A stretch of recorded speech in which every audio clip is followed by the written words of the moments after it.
Everybody, this is Tim Peck here on Project Next Media on the Dr. Tim Show. We have a special guest today, Jon Macy, professor at IU, who is going to get into some facts about guns and suicide and how guns happen to be the number one leading cause of suicide.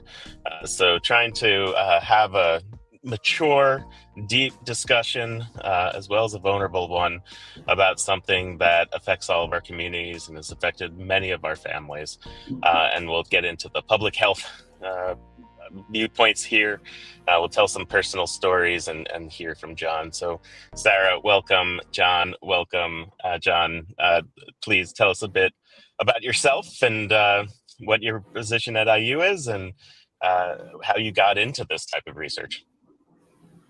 Yeah, thanks for having me on this show. I really appreciate the opportunity.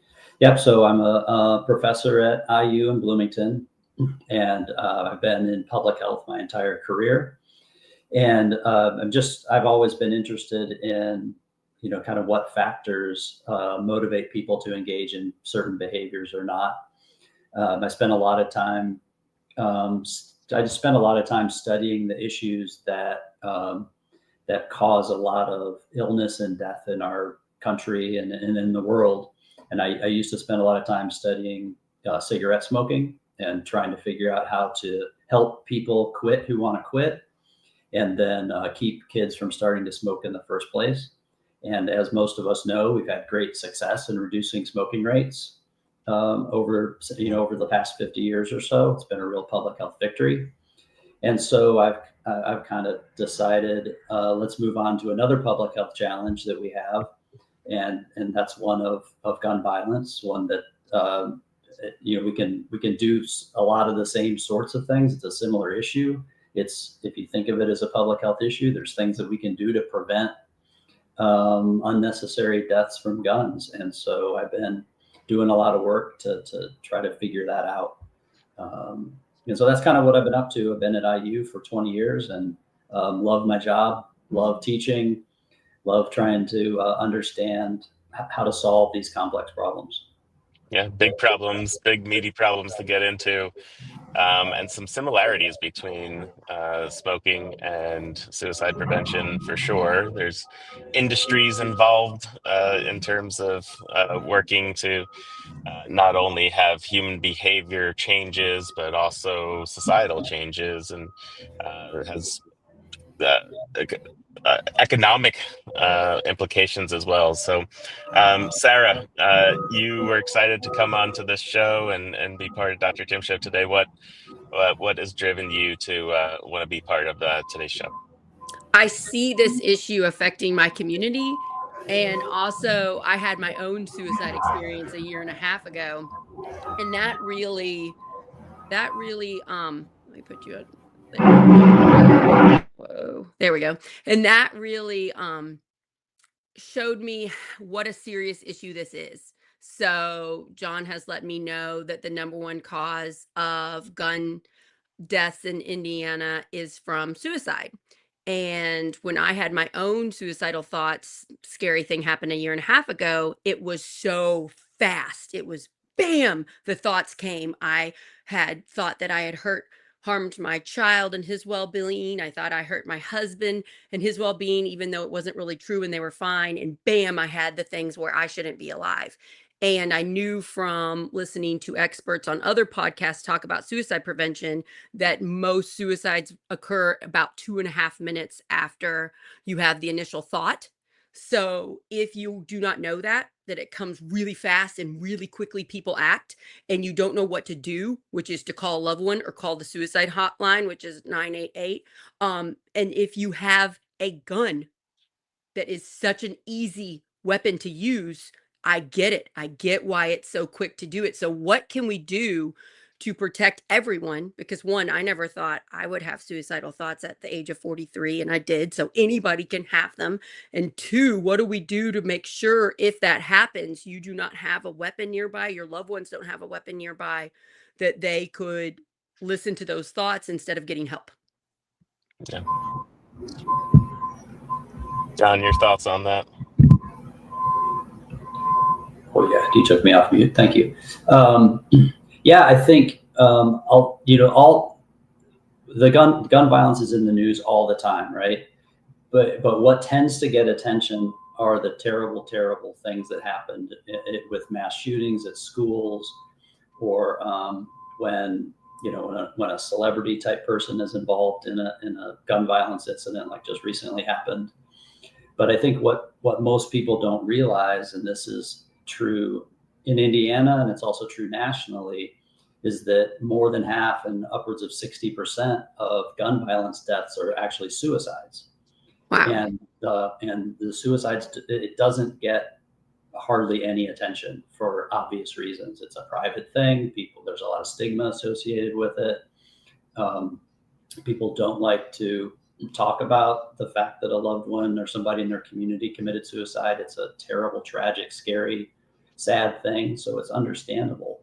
But I think if more people are aware that actually the majority of gun deaths are suicide deaths, and we can reframe our efforts in terms of suicide prevention, we can make a lot of progress in reducing unnecessary deaths. And do you have the statistics on men versus women with gun deaths? Because I have heard it is much higher with men. Do you know the numbers on that?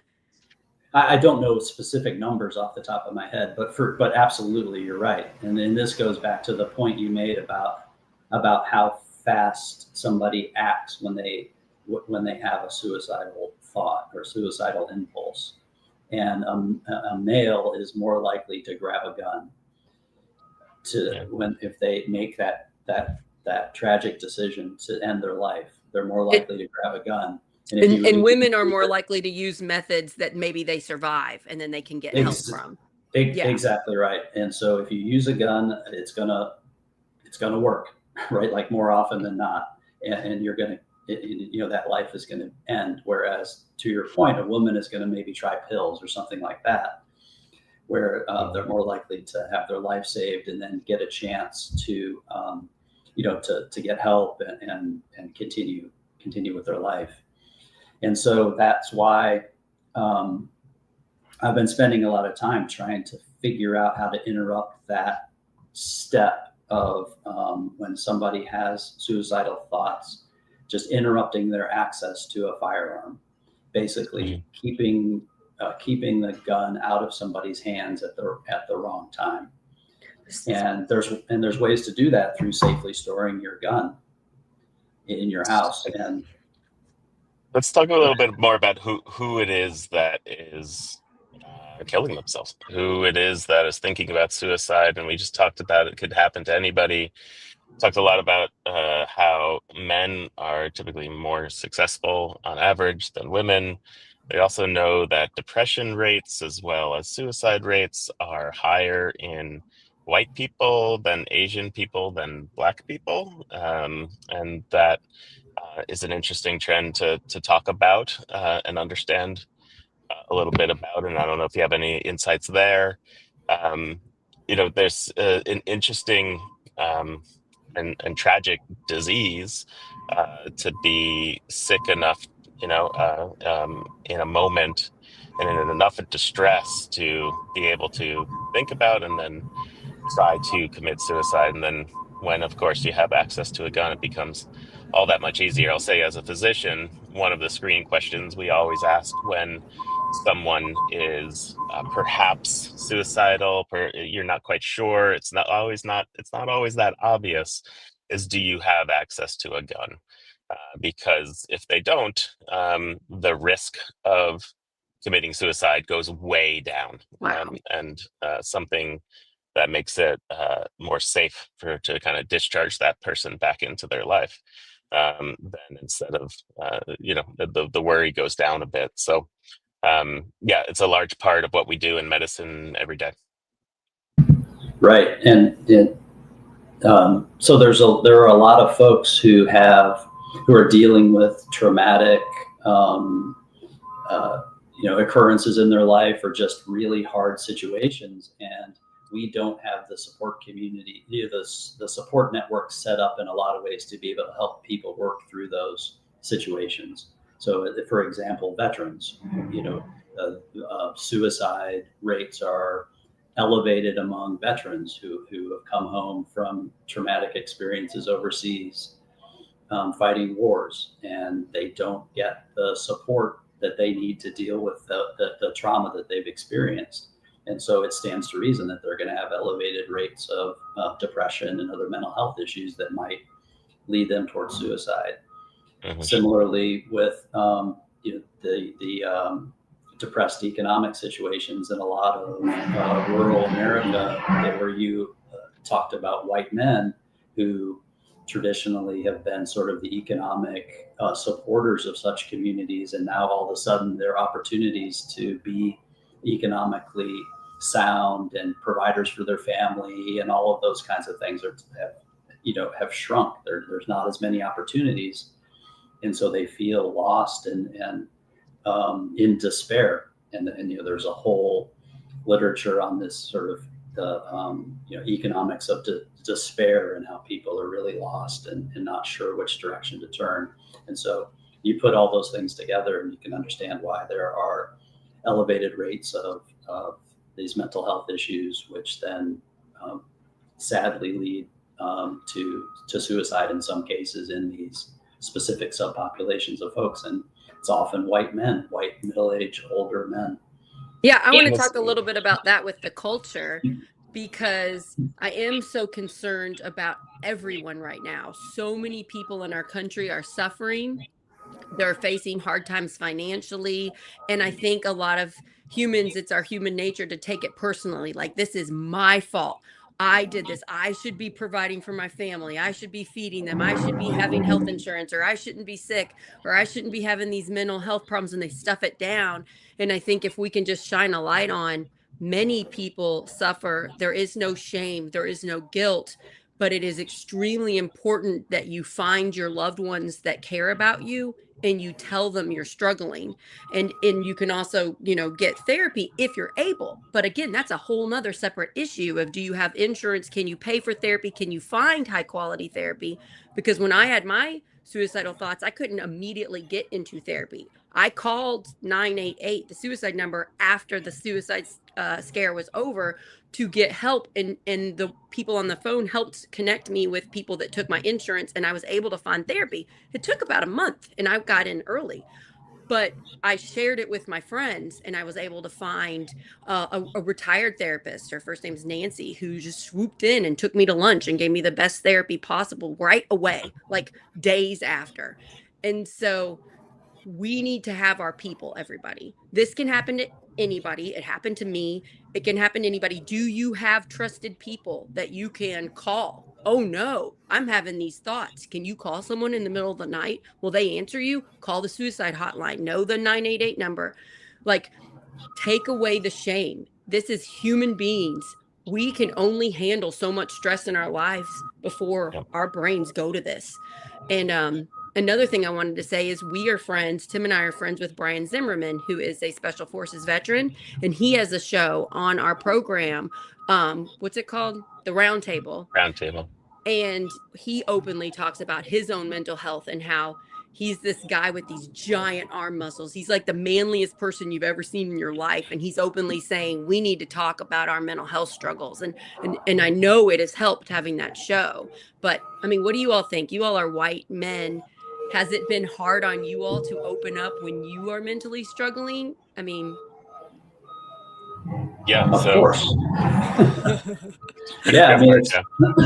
it's a problem ingrained in our culture, that it's not okay for men in particular to open up about their struggles and their problems and seek help. I mean, we've known forever that men are just bad at even going to the doctor. Well, Tim would know this. Like I don't know. We think we're invincible. We're not going to mess with it. We're not going to get screened for the things we should get screened for. And this kind of falls into that same category. I do think there's great untapped potential in our small rural communities in Indiana or whatever, where people will absolutely show up and show out and support people who are struggling in their community. If they know about it, they will do it. It happens over and over again. Sarah, you have that story of it happening to you. You couldn't get the formal into sort of formal services to help, but you had that informal support network. And I think that's a real thing, but people have to know that there's a need. Yeah. And they will respond and do amazing things. Yeah. If you're a male out there listening and you're struggling, it's okay that you're struggling. It's not all your fault. Get rid of the guilt and shame. And do you have friends? Do you have loved ones? And it doesn't take much. Just call them up and talk and just tell them. It's not as hard as you think it is. It's just literally doing it. Tim. 988 is there. The way our healthcare system works, it has a lot of gaps. Mental health care is one of them. Telemedicine is a huge boon to mental health care right now, and there's plenty of apps and things you can use online to be able to be set up with someone sometimes the same day. Oh, that's nice. But our BetterHelp, there's others, and so the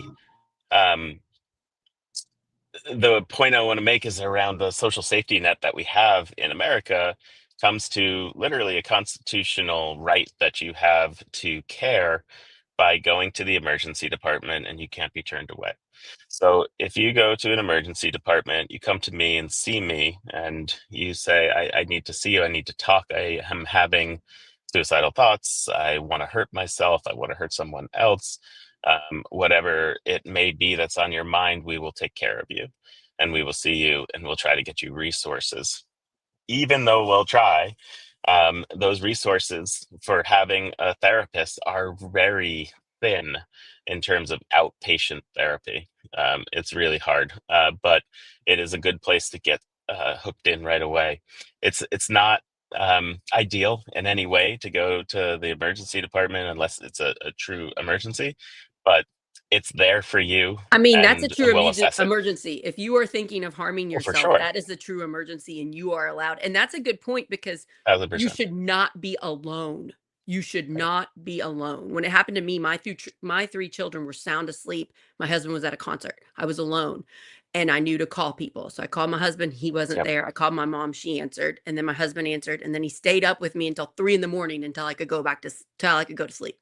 But I mean, like, don't be alone. Find someone that cares about you. And that means emergency room. Those people will care about you. Yeah. Yep. That's a good Yep. tip. Yeah. Yeah. Yep. And we'll care about you. And even if people are having a hard day and they don't feel like caring too much, it's the law. We cannot turn you away. So that is a net that is always there for your safety. And maybe call 988 while we have that service and talk to them while you're driving there. Just call somebody. Don't be alone in your scary thoughts. I cannot tell you enough how much that helped me. As soon as someone else was listening to me and I was crying and telling them what was in my head, they quickly shut that down. No, Sarah, you're not a terrible mom. No, Sarah, you didn't hurt your child. No, Sarah, you didn't harm your husband. They are fine. And then I was like, it really helped them to go away. So I was willing to be vulnerable and say what those scary thoughts were. So say it. Say what the thoughts are is to someone that cares about you or a professional. Yeah. So John, we talked a bit about people and who it is that this is happening to, and it's happening to everybody. But then there's the question of quote unquote success is the word we use in medicine. It's probably a terrible word, and for research and public health too. The success you have in committing suicide is higher in men often, but it's certainly higher in people who have access to firearms. Right. It seems obvious, but has it been studied to why? I don't want to just assume that that's obvious, that you have a firearm and therefore you could be more likely to commit suicide. You can tell I'm in the university because there's real live students who just showed up. And there's also construction going on outside. So I need to making the episode more exciting, John. Right, If you watch exactly. live, you get to see them. You get a tour of, behind the scenes here. Relocate myself. Sorry about that. That's Don't worry about it. Here we are. Now you. Yep. So, your question was, why is it that If you you're have a gun, you are more likely to be successful it's at committing suicide. What is it about, it's having the gun? Yep. yeah. I mean, it's just that again that decision is a very impulsive.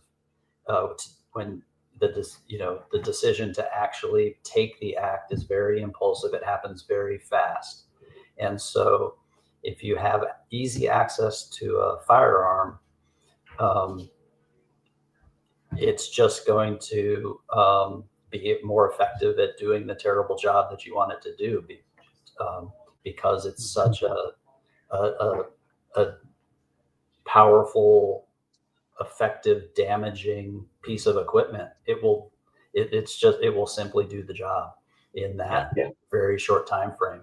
So if we don't have if there's no way to interrupt that process, then it's just more likely to be effective. And so that's why um, I've been spending a lot of time trying to understand the behavior of safe storage of firearms. So, so there's a couple strategies. Safe storage is one where if you're going to have a gun in your home, then in order to prevent suicide or to prevent other terrible things from happening, preventing children from getting access to the gun, basically preventing people who shouldn't have access to it from getting it. A way to interrupt that is to safely store it. So if you imagine a situation where somebody is in that impulsive moment, but the gun is in a safe, it's not loaded, the ammunition is separate from the gun, and so you have to go through all of those steps. You have to remember the combination to the gun lock, unlock the gun lock, load the gun, do all the things. Then that might be enough time to interrupt that impulsive decision where you're like, wait a second, maybe I shouldn't do this, or that's enough time for somebody to intervene, or ideally, if you're somebody who's struggling with mental health issues, and you live in a house where people are aware that this is going on, then they have locked the gun up and you don't even have access to it. You don't Right. even That's what I was going to say. If you don't if you're willing to admit you're struggling, that would be a good time to have someone else change the combination to those weapons and the bullets, and so that you physically cannot get to them while you're going through this. If you can admit this is a vulnerable time for me, but it's Right. so hard. Like my stress happened in like 3 days. It was like 3 days of escalation and very quickly. So it was just so fast that it's kind of good to plan ahead. Just realize it can happen to anybody. Men that are listening, it's particularly dangerous for you, white men especially in America. Do you have a plan so that if you have those scary thoughts, you won't do that thing? Yeah, and we've done a lot of research on this, talking to gun owners, and a lot of them will say, I'm a responsible gun owner. Of course, I lock my firearm up, right? And that's just part of it. I don't. The last thing I want to have happen is for my gun to get into the wrong hands, whether that's the hands of a kid, a child who doesn't know how to use it, or to somebody who's struggling. And so I think that's just a message we need to spread. With the most recent data I saw on this was that around, I think, 40 or 42% of homes in Indiana have a gun. And so then the next question is, in how many of those cases is that gun stored safely so that it does not get into the wrong hands? And we don't have info on that, do we? No. And can you define safely for us, especially for those who don't own guns, to understand what that would be like? People might not be able to imagine Yeah. what a safe gun looks like. So safe storage is usually defined as the weapon is not loaded, the ammunition is separate from the gun, and the gun is locked, whether that's locked in a safe or in a gun cabinet or has a cable trigger lock. So there are devices where you like string a really heavy duty plastic through the chamber of a gun, and that makes it impossible to close and fire and close and shoot it. You have to know the combination to it, open it, and then get the ammunition that's stored separately in there to load and get it all ready to go. So it's a multi-step process to get access to that weapon. So that's kind of what safe storage is all about. And and a lot of the people we talk to think that that's just part of being a responsible gun owner. And But so, we don't know how many people are being responsible gun owners. You're right. We know that too many are not. And so we've been trying to do a lot of work to try to figure out how to spread that message and say, hey, if you're somebody who has a gun in your home, okay, but let's think about storing it safely so that we can prevent these unnecessary gun deaths. What is this? What is the scope of the problem? How many people in Indiana a year are we talking about that lose their lives to self-harm through guns? Or in the U.S.? Yeah. In Indiana, it's a total gun deaths are around 12 or 1,300 a year. Yes, a year. And then roughly 60% of those, so like 600 or so, are suicides. Wow. 600, 700 each year are suicides. And so we're very worried. We are very worried, especially like parents. We're very worried about gun violence and what the media is showing us. And you're telling us, if you look at the facts, the majority of gun violence is self-harm, suicide. So we should be talking more about this. I mean, that's why we're having this show. This is Suicide Prevention Month. But I am surprised because the media is so pumping out the mass shootings, which are also a problem. Oh, for sure. But this is, if you look at the numbers, an even bigger one. My own 15-year-old son, while he was driving, he has his learner's permit. So while he was driving to band practice this week, he had me looking up gun facts on the internet. He was asking me specific questions because he had heard about a recent school shooting. And so I was looking it up. And so I need to tell him this new information because he is worried. He has fear. He goes to a public high school. And so I think on one way, it kind of makes me feel better about the mass shooting problem, but it makes me more concerned about the real issue that you're talking about, how people are actually getting harmed by guns in our state and our country. So it's just like we need to shift our focus, I think, to all of the things, but we're not talking about this enough. It's all of the things, because the sad truth is that in recent years, the most common preventable cause of death among youth in our country is guns. Whether you're talking about suicide or mass shootings, but really or just the everyday sort of gun violence that people in certain neighborhoods are faced with on just day to day. People with too many easy access to guns again. Yeah. Creating a problem. So it's everything all combined that creates such a large, really preventable, and that's the key thing. It's preventable, largely preventable public health issue in our country. And as a gun owner, how do you find out? How do you know? How do you access all of the different ways to keep a gun more responsibly? Where's that education coming from? There's lots of places. I mean, I think one of the key places anybody could go in their community would be the fire department or police department to get information on that, and they probably have free gun locks that they would pass out. Oh, nice. A lot of communities have those. There's a lot of small gun violence prevention organizations scattered throughout the country that do a lot of gun lock distribution programs.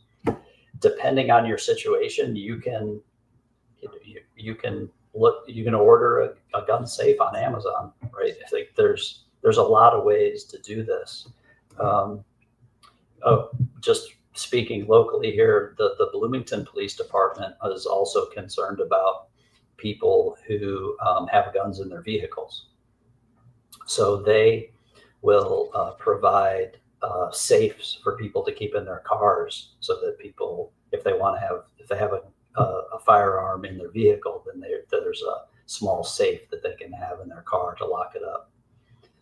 In instances where they can't take it into a business or a bar or something like that, they have to leave it in their car. If you're going to leave it in your car, you want it to be locked up. So yeah, because cars get broken into all the time. So somebody can't steal it out of your car, right? Right. Yeah, that's a good point. So there are a lot of free resources if you search for them in most local communities, where you can even get this stuff for free. Oh, so, sure. Yes. Yeah. We were talking about veterans. The Indiana Department of Veterans Affairs does a lot of gun lock giveaway programs. So you could get in touch with your local Veterans Affairs office. They could surely, if you're a vet or a family member of a vet, you could certainly access resources through the VA or other veteran support organizations in your community. I'd just like to thank every single person that's helping with that. That makes me feel good that there are all these people in our community trying to get this free stuff to help prevent deaths, prevent harm. And I'm just so thankful that those places exist, because I really didn't know about that before you told us.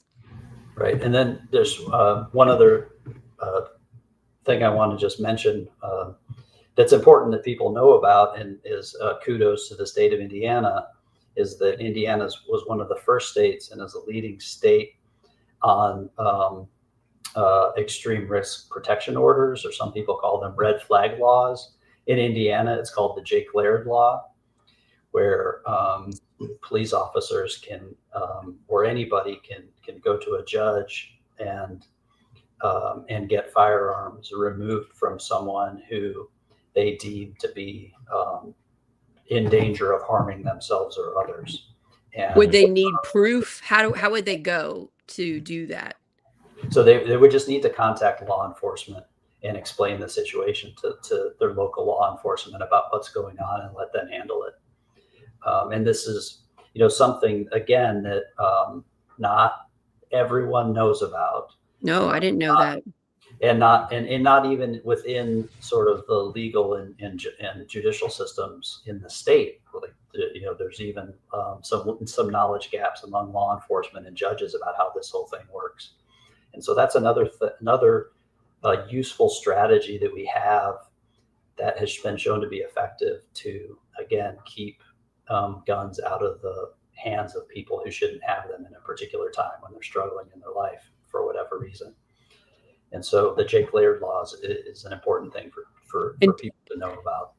Is there other states that have that law? I didn't know Indiana had it. There are. There are. Yeah. So you just have to look it up and see in your particular state if something like that. I guess you could look up, what would you do if you were made aware someone has weapons that shouldn't have it? What can you do in your state? And then try to do those things. Yeah.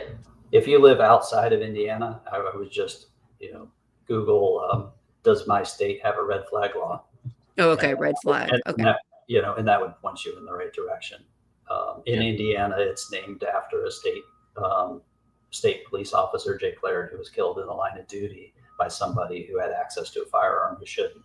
And so that's where that came from. But yeah, Indiana should get some kudos for being on the leading edge of that. We just need to do a better job of spreading the word and making sure that law is used as effectively as it could be.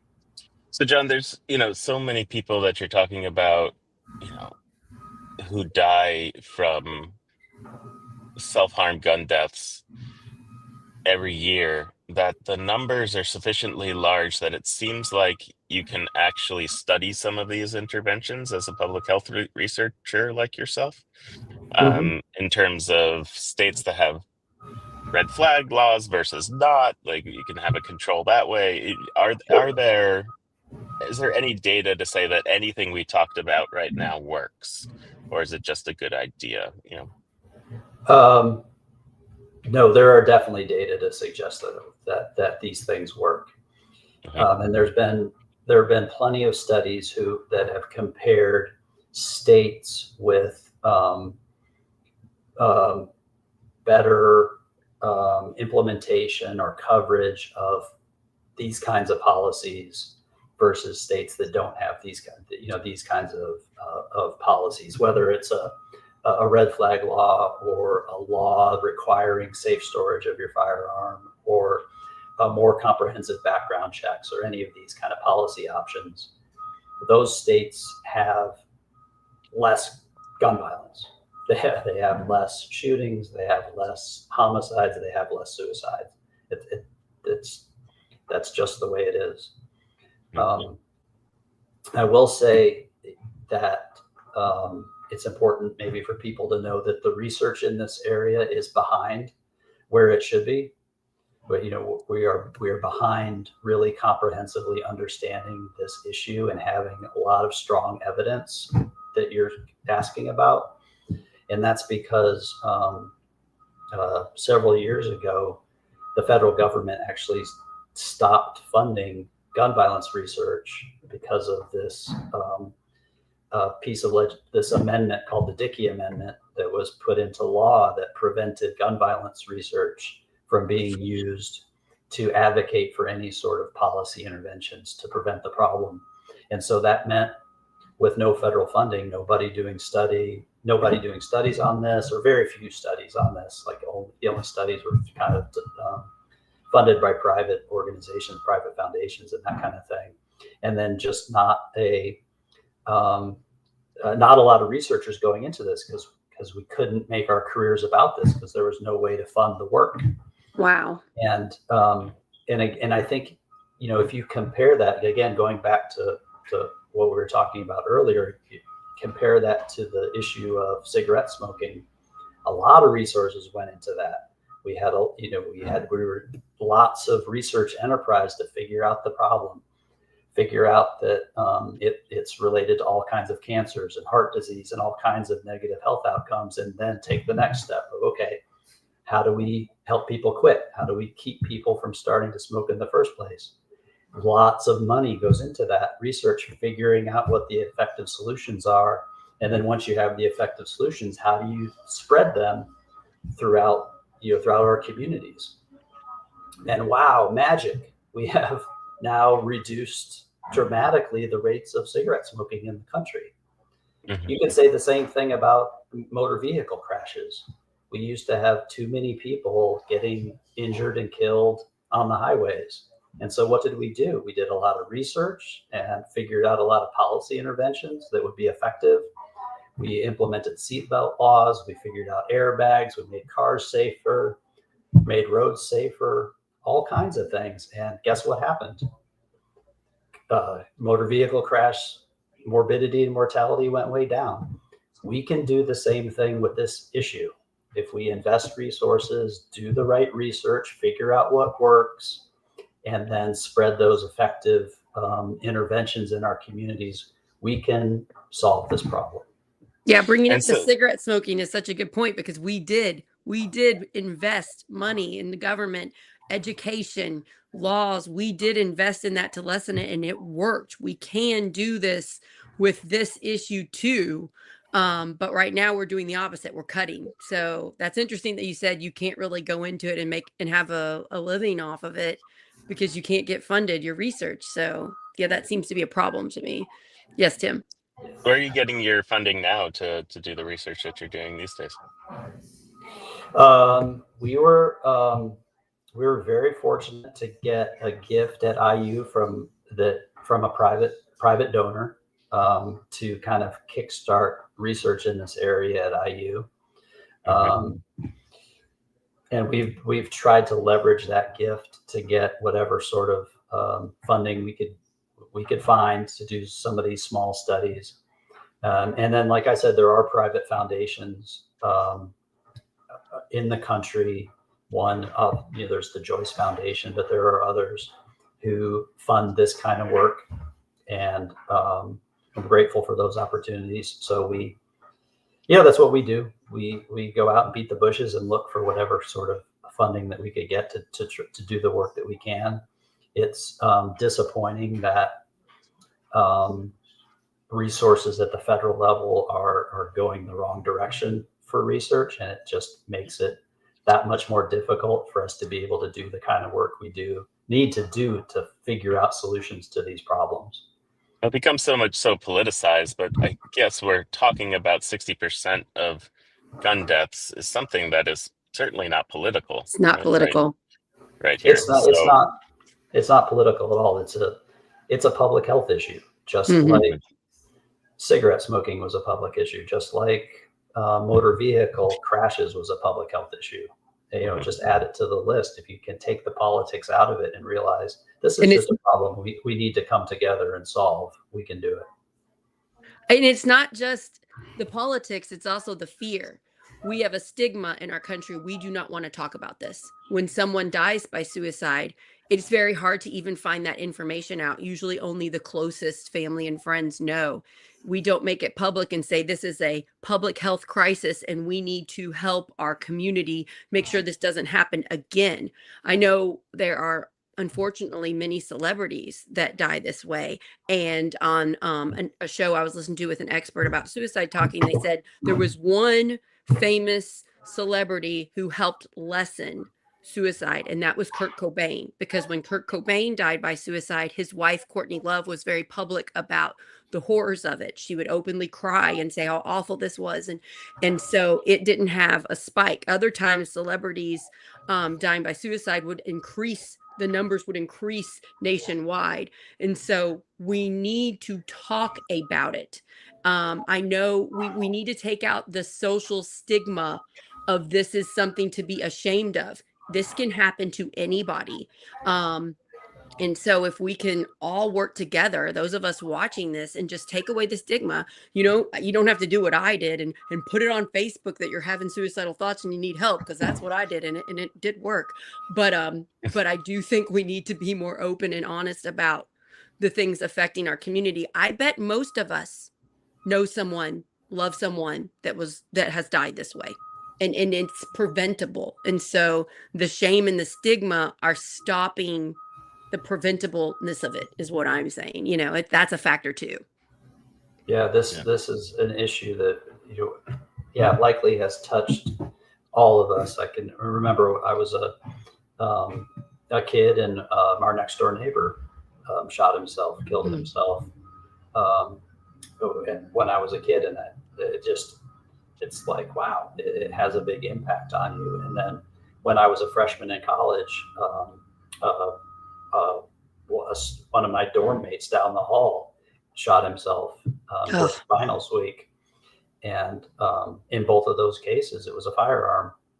They had access to a gun and shot themselves. And it was a terrible, tragic event. And then, like you say, we've likely all been affected by this issue in some way, and that's the bad news. The good news is that it's largely preventable. We can do something about this by talking about it, as you mentioned, getting it out in the open, talking through these issues, improving our mental health services that are available to people, having people take advantage of the informal support networks in their communities, and then also being smart about how we store guns in our home and keeping them out of the hands of people of people who shouldn't have them. Zeke just asked. Sorry. Just add in the 988, as well as that you can go to your local fire department or police department to find resources, sometimes free, to be able to lock up your guns more safely. Sorry, go ahead, Sarah, about Zeke. Yeah, Zeke did a great comment. You don't sound insensitive, Zeke. This is a great question. He said, I'm actually more surprised successful people still commit. I just didn't get it. They're well known, respected, have fans, got money, but how is that not enough? Well, that shows you money, fans, fame. That's not the things we need as human beings to be happy. So like a lot of people go out for that and try to find the celebrity and the fame, and that's not actually what matters in life. So once they get there, if they're committing suicide. Well, that shows you that's not the answer to life. In my opinion, it's loving those around you. It's small Yeah. acts of kindness. It's taking care of yourself and others and being open and honest. And a lot of people don't know how to be open and honest with ourselves because of our culture. So I think that leads to them. I'm personally very upset about. I think everybody has celebrities they're upset about. I was really sad about the Soundgarden lead singer, Chris Cornell. He was one of my favorite singers. I loved his voice. I loved his words and his wisdom. And he had beat addiction, and he was happily married. And that one really surprised me. And then after that, it was like the anniversary of his death was the Linkin Park lead singer, and he did it on the anniversary of Chris Cornell. And it's like, this is an epidemic. We need to realize people are people. Money and fame doesn't take away the fact that these are human beings and we should care about everybody. And I think there's a lot of, I struggled with this too, you guys. I'm not saying other people do it. There's a lot of jealousy with people being wealthy or people being famous or people being attractive or people having so much access to money that it seems like they could get all their problems solved.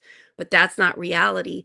Everybody struggles. Every single person is susceptible to these suicidal thoughts. We need to be aware of that. And that goes for celebrities too. It goes for every single person. There is real data around money and happiness, and that the more you make, the more happy you are up until a point, and then it starts to go back down. Yeah. So I think that number somewhere around $100,000 a year is where it kind of caps out. I don't know what the most recent number is, and then you start. Money doesn't do anything for your happiness after that. Yeah. But as Yeah. long as Money it, so matters that you have money to healthcare, that you have all these right, access to things. But once you reach that level, then it doesn't really help you anymore. And with I would, happiness. yeah, it doesn't have, yeah, Mhm. that's a good point. Yeah, definitely. So, John, so I know you have to go soon. First of all, thank you so much for taking this Thank long you. time to go through this issue. The Yeah. a voice of professionalism, a voice of actually understanding the facts, but also someone who's obviously passionate and compassionate in the thing that you're studying and the people who are suffering from this. Is there anything else you would want us to know that we haven't talked about, or reiterate what we have? I mean, I would just, the timing for this episode is September, and this is National Suicide Prevention Awareness Month, and so not that it needs to just be 1 month, but is those sort of campaigns are useful to raise awareness around an issue, and I think it's a good thing that we're doing this, and I appreciate you hosting the show and putting a spotlight on this issue, and just would like to remind everyone that it's real, and people struggle, and it's okay to struggle, and it's okay to ask for help. And I am optimistic that we can figure out solutions to these things that we're facing. It just requires us to kind of collectively get on the same page and decide, we're going to do this. We can figure this out, and let's go. So that's what I'm hopeful for. Well, thank you so much for the work you do. We hope that you continue to get the dollars that you need to have a thriving Me career too. doing this. And yeah, thanks for the private Yeah, donor. We're relying on exactly. you right now. So thank you. Thank you for funding this. Thank you, John. It really meant a lot to me that you're out here looking at the numbers, tracking this data, because I knew some of this. I did not know a lot of what you taught us. So this helps shape my framing and how do I protect my community? How do I help get this information out to everyone so that we can just love each other, love ourselves, and lessen suicide deaths? Yeah. And John, Thanks for spreading the word. if there's one place that people should go to learn more, where should they go on the Uh, internet? Mhm. yeah, I mean, I think the 988 suicide prevention hotline is a great place to start. Not just calling it, but you can get online and look up, and there would be all kinds of resources to help as a starting point. Oh, and you don't just have to be the person having the suicidal thoughts. My husband used that number and my mom used that number to comfort me. Like they were like, what do we do to help her? This is surprising. We didn't know Sarah was going to do this. She's the strong one in the family. You know, what do we do? And they gave them tips, and those tips helped me. So you don't have to be the person. You can just care about someone and use that number. Yeah. Yeah. And it's a call, text, chat type situation. You don't even have to pick up the phone to call. Wow. That is actually something that gets in the way sometimes of people reaching out. It's a texting service too. If you go on the website, there's a chat. That's nice. Yeah. Thank you to all those people that do this service. Thank you to everybody that helps prevent these suicide deaths. I'm just so thankful because this is a condition that affects so many people, and you know, I'm just thankful. Jon, you got to teach a class. Yep. Tim, I want to talk to you for just a minute before we leave, if you're okay. I know you're tired. Sure. But have fun with your class, and keep in touch and let us know if you want to come back on about any other issue. Thank you so much. I'm always happy to talk public health. So thank you. Thanks a lot, and enjoy the rest of your day. Thanks, Jon. Bye. So I just want to acknowledge everybody. My friend and co-founder, Dr. Tim Peck, has been you've been working, what, 8 days in a row, 7 days in a row, night shifts? Eight nights in a row. Yeah, just got off the 8th one. And you normally work, what, 6 to 6? 6 p.m. to 6 a.m. Yep. 6 p.m. to 6 a.m. And you're on your 8th day. And then you and then you're in your car to do this because Jon had specific times he could do this. I just want to thank you. And I hope that you can take some time to rest after this. But sometimes, now that I know you as a personal close friend, I know that brain is always working. How do you help people? How do you help people? And sometimes it's hard to shut it off. So I hope you can sleep, my friend.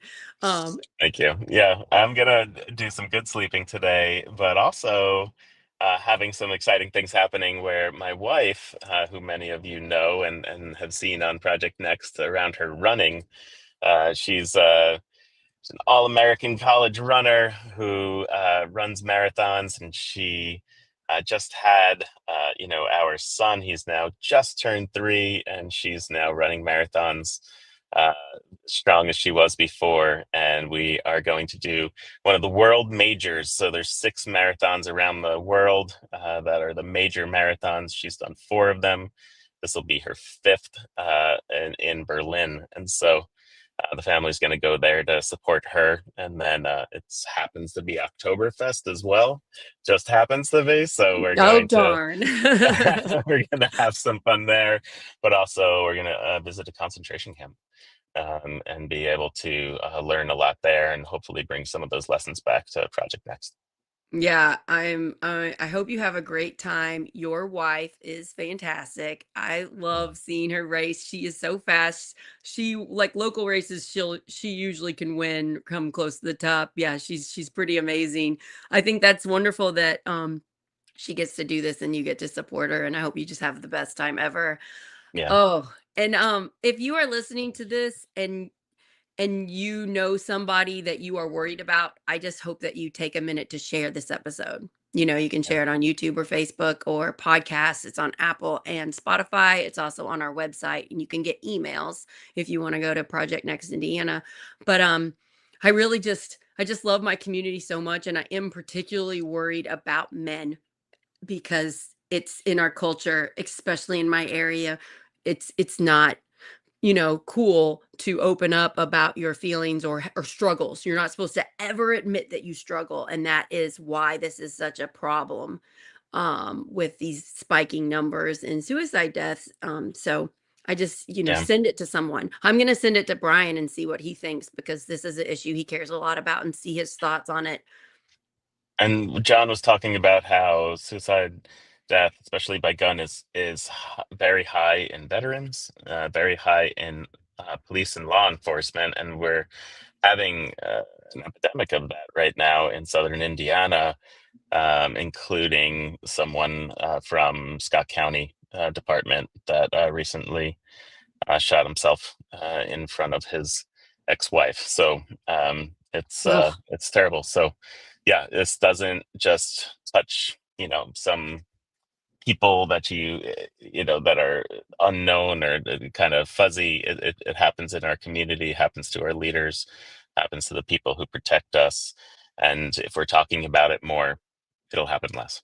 Yeah, I definitely agree. Talk about your mental health with someone and love yourself. That's another thing. Once I got out of this, I was like, oh, I'm not going to work with people that didn't care about me or my mental health again like that. Like, I can choose who I spend my time with. And so it really changed my friendships and it changed who I'm willing to work with. Because if someone is going to care so little about me and my mental health, why would I give them my time? Like, Yeah. it just really shifted everything for me, and honestly, if this didn't happen to me, Tim, you and I would not be talking right now Mm. because I reached out, because I got therapy, that's what made me run for state house, and that's how you and I met. So, I'm thankful it happened. I don't ever wanna do it again. It was Yeah. awful, but it made me a stronger person, and it made me stronger because I was willing to be so vulnerable and Right. open up. So Yeah. it's like Thank you. it's strength and vulnerability, which people don't think. People think if I'm Yeah. vulnerable, that's weakness. No, that's your Yeah. biggest strength right there. Yeah, Yeah. leadership through vulnerability is the strongest leadership. So, thank you, Sarah, and thank you for everyone for watching. Dr. Tim here. Please share this on all your socials.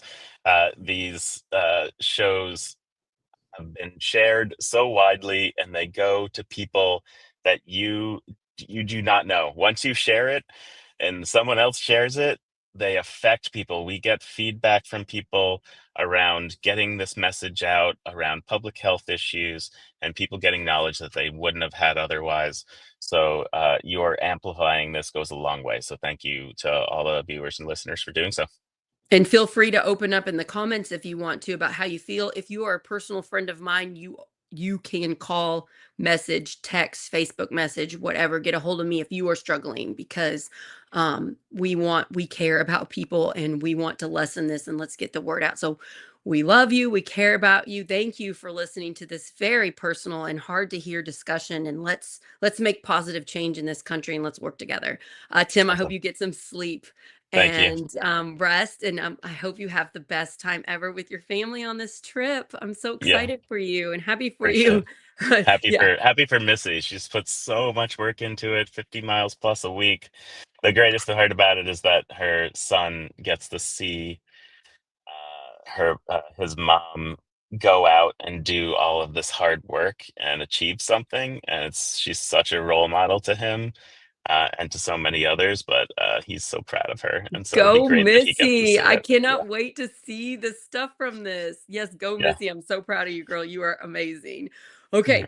Bye everybody and have a wonderful day and thank you for listening. This was a conversation really dear to my heart. Thanks for inviting me, Tim, and for finding John. Thank you. Bye Yeah. everybody.